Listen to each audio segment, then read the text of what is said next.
Olha só, esse é um dia muito importante. Apesar dessas figuras patéticas, esse Mauro Cid parece aquele. Não sei se vocês viram Toy Story 4. Se tem um antiquário que tem uma boneca antiga que sofre muito porque ela não tem um aparelhinho de voz, e ela tem os capangas que andam com ela, se parecem uns gangsters dos anos 30 e tal. Esse Mauro Cid é a cara daqueles bonecos. Então, ele disse assim, é um capanga. O Bolsonaro fez das Forças Armadas um depositório de capangas. Foi a desmoralização final das Forças Armadas. Por isso que o Lula teve toda a chance do mundo. Eu não me conformo com isso, gente. O Lula teve toda a chance do mundo de reformar as Forças Armadas ali no dia 8 de janeiro. Dia 9 de janeiro de 2023, botava toda essa raça para a reserva, criava um novo parâmetro para a ascensão de oficiais generais, interditava as escolas militares, mudava todos os currículos, e aí o Brasil ia se modificar completamente. Mas esse pavor que o Lula tem de fazer mudanças estruturais, né? Esse pavor de se enfiar na máquina e mudar a raça, na coragem, na porrada, tudo tem que ser no consenso, na paz, no amor. Ai, que cansaço, caralho. Puta que pariu, que cansaço, gente. Aí o que a gente está vendo? Essas pessoas que estão aí, esses militares, Augusto Heleno, Paulo Sérgio, Braga Neto, próprio Mauro Cid, iguais a eles, saem das escolas militares 1.000 por ano. 1.000 por ano. Da AMAN, da AFA, da Escola Naval, da Escola Preparatória de Cadência do Ar, da SPSEX, do Colégio Naval, dos colégios militares, das escolas de sargentos. Saem 1.000 Mauro Cid, Braga Neto e companhia por ano. Porque eles estão aprendendo as mesmas coisas, da mesma maneira, pelos mesmos monitores, pelos mesmos professores, pelo mesmo material didático. Eles saem em 2025, vai sair agora, no final do ano, sai mais uma fornada de cadetes da Academia Militar das Agulhas Negras. Vão atrás dos comunistas. Eles estão aprendendo hoje, enquanto a gente está conversando, a perseguir comunistas. Estão congelados na Guerra Fria. Esse julgamento, essas pessoas patéticas ali sentadas, elas são o resultado desse congelamento das Forças Armadas do ponto de vista doutrinário na Guerra Fria. Eles ainda estão combatendo o comunismo. Eles ainda são uma tropa, né? São braço armado do latifúndio, como no século XIX, quando foram criados de verdade. Eles estão ainda na Guerra do Paraguai. Né? Eles existem para perseguir, torturar Olha o Mauro Cid aí. Eles existem, sabe? Eles existem para ser parasitas da sociedade e para intimidar a democracia, o governo, os jornalistas, as pessoas. Que coisa! E finalmente pegaram pelo menos um grupo desses ratos, aí vão julgar, mas não tem jeito, é igual filme de zumbi. É igual filme de zumbi. Você mata 10, vem 5.000. Se não mexer na estrutura, e teve essa chance, o cavalo passou encilhado na frente do Palácio Planalto, falou assim: sobe, Lula! Mas não mexeu, tem medo, botou o Zé Múcio para manter tudo como está, fica refém dessa mentirada desses caras. Cara, não, são leais, apoiam a democracia. É mentira. São todos fascistas, todos de direita, todos golpistas. Por quê? Você não pode nem culpar. A cabecinha dos caras já não é boa. E aí você pega nas escolas militares 4, 5, 6 anos, enchendo a cabeça dos meninos de merda. Quando eles saem, vão fazer o quê? Vão gritar mito. Vão gritar mito. Não tem saída, não tem escapatória. São treinados para obedecer. Dentro, dentro da perspectiva de hierarquia e disciplina. Aí os caras que ensinam eles a obedecer ensinam que a verdade é que o Brasil corre o risco que os comunistas vão tomar a sua casa, vão tomar o país e tal, e eles vivem num mundo absolutamente separado, apartado da sociedade. Apartado da sociedade. né? Então, eles vivem em casas, em vilas militares, frequentam os colégios militares, se tratam em hospitais militares, vivem em clubes militares. E aí não se comunicam com a sociedade. E aí, quando surge uma interface, eles são umas bestas feras. Eles acham que todo mundo é vagabundo porque não são igual a eles, né? Lembra aquele vídeo da Marinha? O vídeo da Marinha, que botava quem era da Marinha como grandes heróis nacionais e o resto inteiro da população de vagabundos e maconheiros. Teve. Rapaz, esse cavalo passou encilhado mais de uma vez. Mas faltou aquele negocinho que antigamente a gente falava corrones. Não fizeram, não tiveram coragem. Lula não teve coragem. Ainda mais com esse Zé Múcio, que ele elogia como se fosse um herói da pátria. É uma nulidade. É um preposto dos militares dentro do governo, uma coisa vergonhosa. Vergonhosa, vergonhosa. É uma pena. Tinha que ter feito a mudança estrutural, houve oportunidade de fazer isso. Agora que vão ficar todo mundo aí rezando que esses caras sejam presos, enfim, para ter um mínimo de satisfação pessoal com a prisão desse meia dúzia de ratos. Importante, tá? Estou dizendo que é importante, não. Porque eu fiz questão de botar na chamada que os golpistas estão no banco dos réus pela primeira vez. Isso é um fato. Golpista no Brasil era uma profissão absolutamente imune à justiça. Agora estão lá no banco de réus, nesse espetáculo grotesco, onde estão essas figuras patéticas que produziram documentos para o golpe de Estado. Esses idiotas que formam o suprassumo das Forças Armadas, oficiais generais, junto com Bolsonaro e aquele Anderson Torres, aquela figura patética, também delegado da Polícia Federal, Ramagem, delegado da Polícia Federal, ou seja, sabe, o suprassumo do serviço público envolvido em golpismo, delegados da Polícia Federal, que ganham 40 mil por mês, generais, oficiais generais, almirantes, brincadeiras, sabe, uma raça. Uma raça. Ninguém duvida que o Bolsonaro vai ser condenado. Ninguém duvida. Mas, olha, pelo jeito que as coisas estão caminhando, pelo histórico do Brasil, pela frouxidão da justiça, do Ministério Público e do governo em relação a tudo isso, vai acabar chegando a um consenso que é melhor que ele não seja preso. Ou que seja preso por um tempo num quartel e depois vá para casa com, né, cuidar da vida com no máximo com uma tornozeleira eletrônica. Quando eu falei supra-sumo, eu fui irônico, tá, gente? Né? Obviamente que eu acho que isso aí, na verdade, é o lixão da sociedade brasileira, escória da sociedade brasileira. Então, assim, hoje está tendo esse julgamento, é um julgamento muito importante. Olha só, eu até separei alguns pontos. Eu vi boa parte do depoimento do tenente-coronel Mauro Cid, uma amiga muito querida minha, jornalista do Correio, Luana Patrolino. Ela também, eu pedi para ela estava lá, se você tiver alguma coisa, me passa e tal, para eu ajudar a formar. Então, um beijo grande para ela, que também me mandou algumas coisas que ela viu lá, que eu achei importante frisar aqui. Mas, assim, a primeira coisa que chamou a atenção nessa inquisição do Mauro Cid pelo ministro Alexandre de Moraes foi a transformação da sala de julgamento da primeira turma numa espécie de tribunal de júri. Eles fizeram uma configuração física para parecer um tribunal de júri. E o Bolsonaro ficou atrás do Mauro Cid desde as 14 horas, desde as 2 horas da tarde, com o braço cruzado, mirando, né, fuzilando o Mauro Cid com os olhos. Fuzilando.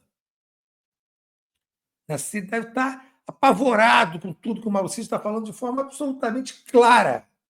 Absolutamente clara. Muita gente diz, inclusive, que o Augusto Heleno dormiu. Eu vi uma imagem, parece que ele está dormindo mesmo, parece que na cara dele. Ele está muito abatido. Nunca pensou, né? Nem deles, nunca pensou que iria um dia acabar no banco de réus, sendo televisionado para o Brasil e para o mundo a posição deles de golpista. Nunca pensou. Mas o fato é que, de cara, a primeira coisa que o Mauro Cid disse para o Alexandre de Moraes foi o seguinte: o Bolsonaro leu e editou a minuta golpista. Aquela minuta golpista que foi encontrada no armário do ex-ministro da Justiça, Anderson Torres, depois circulou, depois foi pega em vários desses equipamentos apreendidos pela Polícia Federal, né? O Bolsonaro não só leu, como editou a minuta golpista, segundo o Mauro Cid. E foi ele, Bolsonaro, que retirou o trecho que previa a prisão de várias autoridades, exceto Alexandre de Moraes. Ou seja, ele é uma vingança, além do golpe ser um golpe contra o país, era uma vingança pessoal contra o Alexandre de Moraes.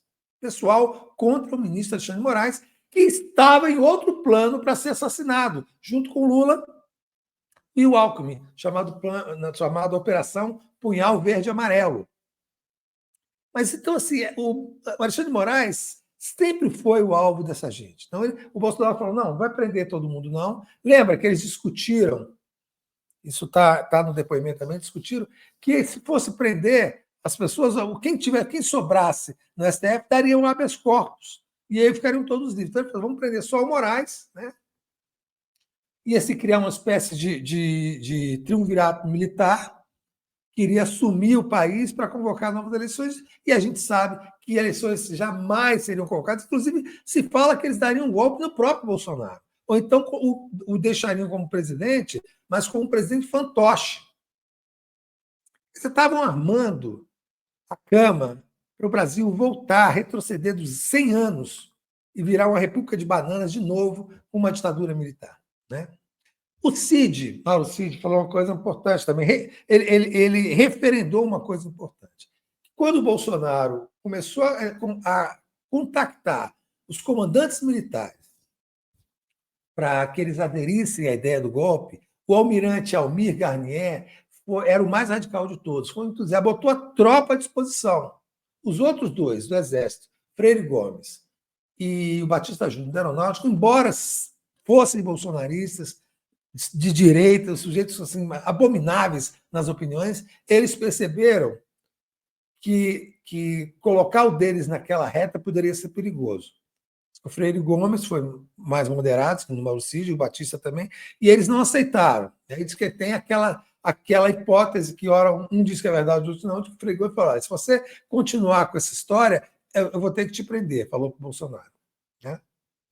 Outra coisa importante, muito importante, que o Mauro Cid falou, que eu não lembro se ele já tinha confirmado isso antes, que ele recebeu no Palácio da Alvorada o hacker, o Walter, o hacker de Araraquara, né? O hacker de Araraquara, né? O hacker da Zambelli, ele recebeu. Porque qual que é? Segundo o Mauro Cid, se você pegar o todo do depoimento do Mauro Cid, assim, a história fundamental do Bolsonaro para dar o golpe, porque ele queria a substância fundamental, Walter Delgatti, obrigado, a substância fundamental para dar o golpe era provar de que as urnas eletrônicas eram vulneráveis à fraude. Quase toda a estratégia dele, né, de golpe, ela se centrava nisso. Se ele conseguisse provar a vulnerabilidade das urnas eletrônicas, ele consolidava o discurso de que a eleição do Lula teria sido uma fraude. E aí ele dava o golpe para poder isso ser resolvido, enfim, e nós iríamos para o buraco com esse retardado. Né? Tanto que assim, o Cid falou que o Bolsonaro pressionou muito o ministro da Defesa, o general Paulo Sérgio, muito, para ter um relatório sobre as urnas. Vocês devem estar lembrados, quem não lembra, eu lembro aqui, de que eles ameaçaram o país por muito tempo, mais de 2 meses, com um relatório das Forças Armadas sobre as urnas eletrônicas. Um erro grave, gravíssimo, inadmissível do ministro Luiz Barroso, né, que deu essa cancha, que permitiu, sabe-se lá por quê, que os militares fizessem um relatório sobre isso. Então, eles não têm nada a ver com isso. Né? Cedeu, né? Ficou frouxo, foi lá e cedeu para que os militares assistam. Aí, pronto, os caras ganharam uma cancha, puxaram uma brecha para começar a tumultuar o processo eleitoral. Né? Então, o plano principal do Bolsonaro era esse, achar uma fraude nas urnas para instalar o caos a partir do 8 de janeiro e depois convencer todas as forças a aderir ao golpe militar, né? O golpe militar. Ele sempre procurou isso. Né? Ah, outra coisa, olha só, tem uma pista, viu, gente, que o Mauro Cid dá, que essa, eu não sei se a Polícia Federal, o Ministério Público e a Justiça, e muito menos o governo, vão ter coragem de seguir. Ele falou, francamente, que quem bancou os acampamentos em frente aos quartéis foi o agronegócio. É um segredo de polichinelo. Todo mundo sabe que foi o agronegócio. Tinha lá um monte de caminhões com nome de empresas do agronegócio. Mas esse é aquele problema. O Lula fez 2 discursos na Europa, 2, dizendo, referendando, retomando, consolidando a definição de que o agronegócio é como é que chama? O protagonista da economia brasileira. É o setor mais importante da economia brasileira. Nós sabemos o grau de submissão, infelizmente, desse governo ao agronegócio, por duas razões que explicam, mas, a meu ver, não justificam. A primeira, a nossa famosa correlação de forças. O agronegócio tem a maior bancada dentro do Congresso Nacional. Olha que coisa disfuncional, né? Um país de trabalhadores e de trabalhadores agrícolas, a maior bancada de representação do povo dentro do Congresso é essa escumalha do latifúndio. A segunda razão é econômica. A balança comercial do Brasil depende muitíssimo das exportações do agronegócio, né? Que estão vinculadas a esses anúncios de crescimento do PIB. Do mesmo jeito que o Brasil não se industrializa, ele aumenta digamos assim, essa possibilidade do país cada vez mais se transformar num enorme fazendão, produtor de commodities, para exportar commodities sem pagar um centavo de imposto para o exterior. E comprar tudo manufaturado para vender aqui aos olhos da cara. Então, o Mauro Cid deixou bem claro quem financiou aquele tumulto, aquela tertúlia de vagabundos, fascistas e golpistas em frente aos quartéis do Brasil, sobretudo em frente ao quartel-general aqui em Brasília, foi o agronegócio. Então, assim, é só sentar e perguntar quem? Quais? Vocês já viram isso por aí? Não era para estar esses caras do agronegócio tudo já processado, tudo já em cana. Todo mundo, ó, pianinho. Mas o Mauro Cid falava. Ninguém vai poder reclamar de que o cara não falou, hein? O cara falou. Quem bancou foi o agronegócio. Mas ele, inclusive, nega que tem sido intermediado pelo Bolsonaro, tal, mas ele foi bem claro nisso, né? Bem claro nisso. Olha, pelo que eu soube lá do julgamento, quem me contou foi a Luana. No intervalo da sessão, o Bolsonaro falou ali no miolo ali com os jornalistas que o depoimento do Mauro Cid era bravata e que não há por que condenar. Ou seja, está nervosíssimo. Antes do julgamento começar, antes dessa parte do julgamento começar, ele ficou 10 minutos trancado dentro do banheiro, as pessoas começaram a ficar preocupadas, achando que ele tinha se matado. Mas não, devia estar com uma super caganeira. Mas depois de 10 minutos ele saiu. Então ele está completamente passado com a desenvoltura do Mauro Cid, né, no depoimento que ele está ainda agora dando ao Alexandre de Moraes. Está sendo agora inquirido pela defesa do Bolsonaro. Que não tem o que inquirir, né? Vão tentar desqualificar o Mauro Cid, o cara que era o braço direito do Bolsonaro, braço direito, esquerdo, cabeça, tronco e membros do Bolsonaro. Um puxa-saco profissional, pago pelo povo brasileiro. Então, são coisas importantes que estão emanando dessa história. O Cid, inclusive, falou o seguinte: quem era, na verdade, o porta-voz do Bolsonaro, depois da eleição do Lula, vocês devem estar lembrados é o general Braga Neto. Vocês devem estar lembrados quando ele saiu da Alvorada, reuniu aquela macacada ali em volta dele naquele puxadinho ali, naquele curralzinho do Alvorada, então aqueles fanáticos religiosos, imbecis, bolsonaristas e tal. Ele fala assim: tenham calma, vai vir uma surpresa por aí, não percam a esperança, né, uma coisa desse tipo. Era isso, ele era o porta-voz do golpe. E ele estava ali mandando assobiando o apito de cachorro para avisar para aquela gente que viria um golpe.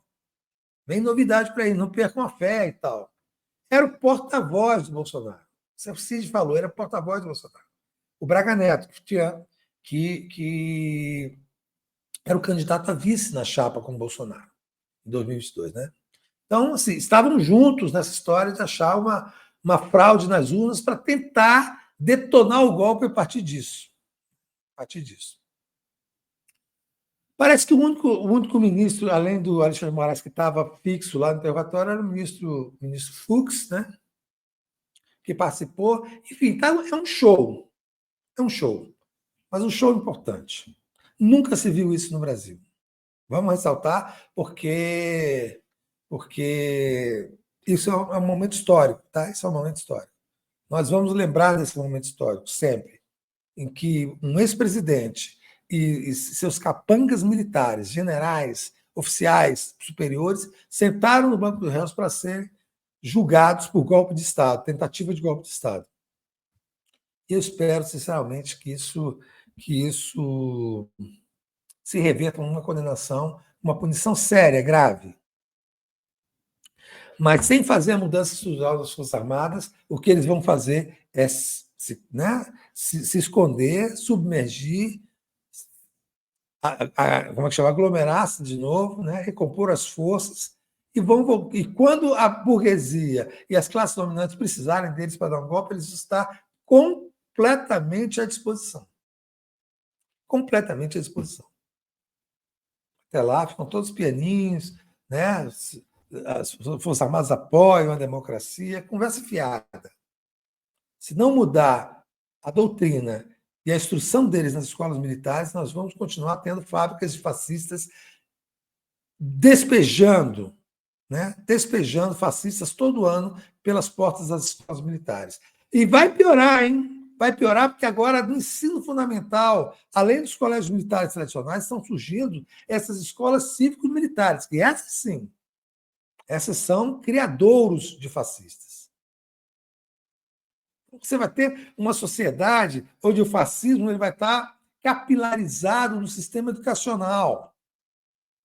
Isso tudo nas barbas da Justiça, do governo e do Ministério Público, que insistem em não tomar uma posição radical sobre isso, em não ter a determinação da inconstitucionalidade dessas escolas nos estados.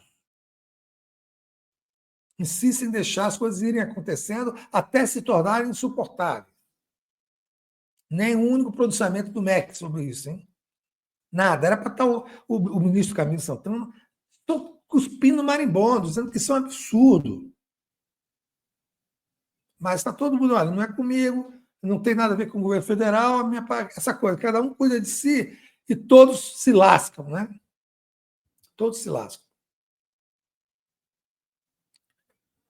Mas é isso. Bom, de qualquer maneira, a gente tem que acompanhar o que está acontecendo em relação a esses golpistas, porque no futuro, quer dizer, esse julgamento vai definir as jurisprudências para o que vai ser feito no futuro em relação a novas tentativas de golpes. E elas vão acontecer. O Brasil sempre terá tentativas de golpes enquanto tiver, primeiro, a classe dominante predatória, escravagista. Segundo, forças armadas que são o braço armado dessas elites, dessa classe dominante. Né? E terceiro, governos que se negam, por falta de coragem, a fazer as mudanças estruturais necessárias para se mudar completamente a consciência do estamento militar no Brasil. Vai ter golpe de novo. Tomara que eu já esteja bem velhinho, eu já tenha morrido, mas que vai ter golpe de novo, vai. Porque, em algum momento, eles vão perceber de novo que, pelas urnas, vai ser sempre difícil ganhar as eleições presidenciais. Porque eles são cruéis. Eles são bestas feras. Eles dão muito bem na dominação ali provinciana dos estados, né? Paroquianas dos municípios. Mas quando você vê de 2002 para cá, Só o Bolsonaro ganhou a eleição. Mesmo assim, num momento totalmente disfuncional, com o presidente Lula preso na cadeia, que era o favorito para ganhar a eleição. Então, se eles vão sempre acionar o botão do fascismo toda vez que a estrutura, que o sistema capitalista estiver em perigo. Perigo para eles é o seguinte: basta você mexer um pouquinho no sistema de privilégios, eles já sentem que estão em perigo. Eles vêm e dão uma cacetada na nuca para não deixar ninguém pensar mais nisso. Tentaram fazer isso com o Getúlio, tentaram fazer isso com o Juscelino Kubitschek, fizeram isso com o Jânio Quadros, com o Jango, com o João Goulart, fizeram com Dilma. Vão tentar de novo. É o mesmo modus operandi de sempre. Por quê? Porque não mexem onde tem que mexer. Então, vai acabar com a história de golpismo na caverna se mexer na caserna. Se deixar um cara como o Zé Múcio tomando conta disso, ele só vai preparar o campo para um novo golpe. Se continuar dando privilégio para essa gente, que faz reforma da Previdência, os militares não entram na reforma da Previdência, se aposenta com 45 anos. O país, o maior rombo, a maior dificuldade da Previdência Social no Brasil são os militares. O grande rombo são os militares. Milhares e milhares e milhares de aposentados, pensionistas, filhas solteiras, o diabo quatro. Né? Fazem a carreira sem nenhuma preocupação com o povo. Não é um exército, nem aeronáutico, nem marinha do povo. Eles estão cagando para o povo. Querem subir até coronel para serem adidos militares no exterior, fazer um enorme pé de meia, voltar, o que não for general, vai para casa com 45 anos, curtir a vida doidado. Uma vida inteira sem fazer absolutamente nada. Nada. Nada. Né? Porque, por outro lado, nós temos uma diplomacia que é a diplomacia paz. Né? Nós queremos a paz, minha opção é a paz, tá? Da conciliação, criou esse histórico de que a diplomacia brasileira é uma diplomacia de excelência, porque está sempre buscando a conciliação dos povos. Isso se chama frouxidão, se chama covardia. Porque lá também, no corpo diplomático, é aquela mamata. Ninguém corre risco nenhum, porque está todo mundo conciliando.